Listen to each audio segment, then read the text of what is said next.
Hey guys, hopefully a lot of us are getting ready to race outdoors. Things are turning around with the weather and other things, so hopefully we're getting ready, but a lot of our cars have probably been sitting for a while, so I figured I would do a quick video on just some things to look at or go over or rebuild. A lot of you guys already know this, some may not. Just some things that I do after it's been sitting. I've been running 10 scale primarily, so this has been sitting for a bit. So some of the things that I would suggest, obviously the bearings, you want to go through all the bearings, make sure your drivetrain is free. A lot of times you can just take your pinion gear off, or if it's nitro you really don't got to worry about it. You can just spin it over with the clutch bell since it rides on bearings, but you can usually remove your pinion, see if it spins free, and you can detect something through there usually.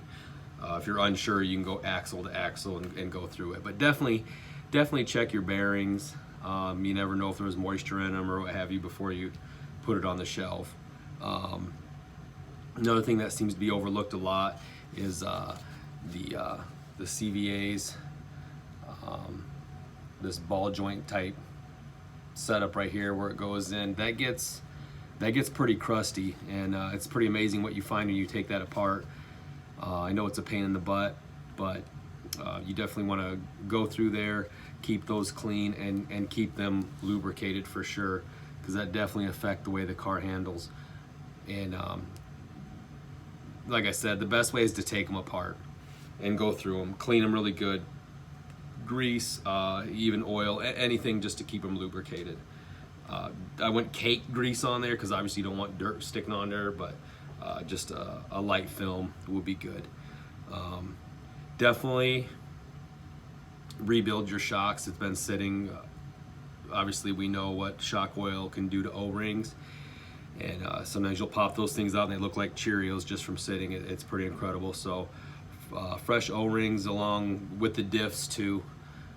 Definitely a good idea to fresh fluid and O-rings, and if you run any type of shim or anything, just make sure those are still good.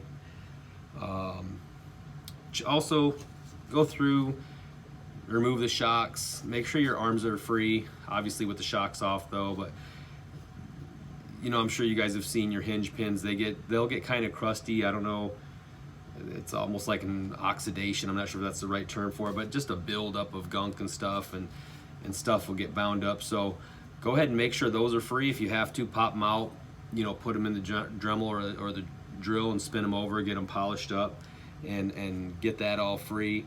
Another thing with the arms, go ahead and make sure that your sway bars are free also. You want a little, just like you see there, a little side to side. I notice a lot of guys, especially I'll see a lot of nitro cars sitting there idling, and this sway bar is bouncing all over the place, front to back, side to side.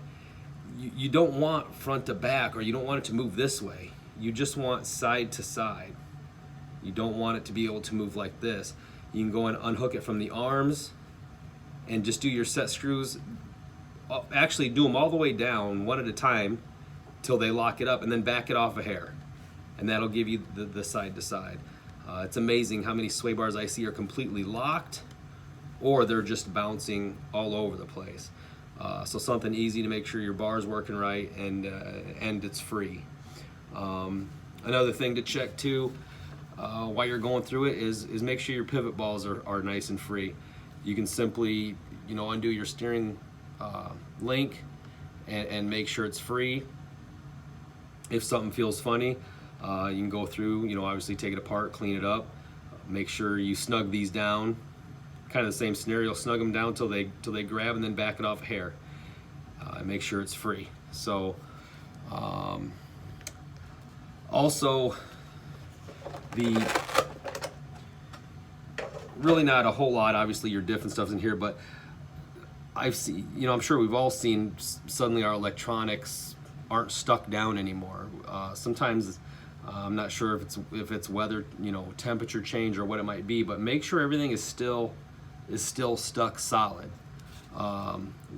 Whether it be your ESC, I mean, I let my receiver float in there with foam around it, but I guess primarily for this all we're going to talk about for me anyway, is the ESC. Some people the receiver. Make sure that's still good and solid and stuck down. And other than that, should be good to go. Make sure obviously your links are free. A lot of this stuff I know everybody knows, or most of us know, but some of us overlook stuff, or you know, you're thinking, it should be fine. Then you go out and in your first race of the summer season, you're thrashing at the track when you'd much rather be getting the track time you've been waiting for. So some stuff to go through. Make sure you're ready to rock for the first race day. All right, guys, I appreciate it. I'm no pro. That's just what I do, and hope you guys find it useful. Thanks.